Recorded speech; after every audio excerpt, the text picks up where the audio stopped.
a pilot out in the fleet reached back to HX-21 because they were having trouble launching missions.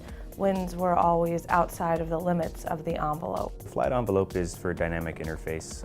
It's for the LPD-17 class ship, which is our small boy that we operate off of as H-1s. We have not, since we received the upgrades, helicopters, that's the UH-1 Yankee and the AH-1 Zulu, conducted extensive testing off the back of those ships. So currently the fleet has been utilizing a restricted general wind envelope. So the envelope is just the phrase we used to define the limits for what weather conditions a helicopter can launch or recover to a ship from. So if winds are from a certain direction at a certain speed, that can be within the envelope rated as safe, or outside the envelope, which is rated as unsafe, and then they're not allowed to operate there. Yep, wave off. Wave off. We were able to promulgate that HX-21 has been working tirelessly to conduct this effort, to which we received feedback from the 24th MEU.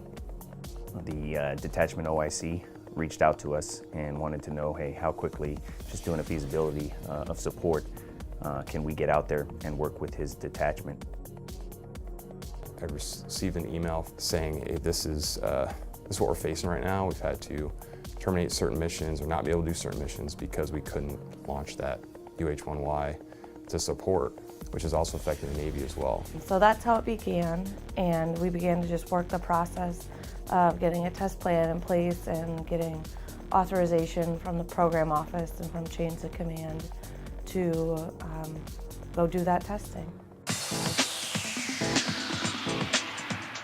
I think it's a speed of fleet initiative just based off of from initial notification of the 24th MEU to doing their feasibility determination to when the test team formed, got an approved test plan, did all the pre-travel requirements for international travel, and then went and met the 24th MEU.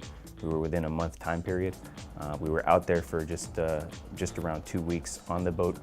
2 weeks is a relatively short amount of time working with their mission as well to get this test accomplished, the amount of points we had.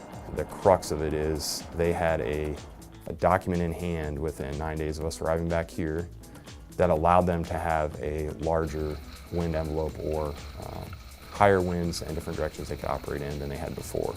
So that those missions that they weren't able to support previously, they could now support. So we had to stay on top of the communication for sure between test team and the supporting fleet assets, test team and the program office, and up the HX-21 chain of command as well. The biggest thing was we need to get this out to the fleet because the mission, it's impacting their mission, it's impacting their availability, their proficiency, and working closely with the Class DES and 40P, we were able to analyze that data, and we had the backing of our command structure at HX-21 to, hey, do what we need to do to get this back out to them in a timely manner. That's why I think it's such an important role as a test pilot here to be able to take our mission experience, overlay that with a technical background, and then try to communicate and be that liaison between the fleet pilot and the engineer here at Naval Air. So that's the communication piece. I think that's a huge part of our job, just as much as flying these test points and all that kind of stuff. We had to do a lot of thinking outside the box. This was an atypical situation.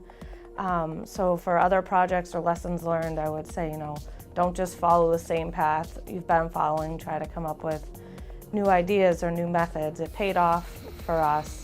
So I would think that would be it for the future. The next step forward is to utilize kind of the lessons learned here, hey, the success story of being able to operate with a deployed unit and turn the results around quickly.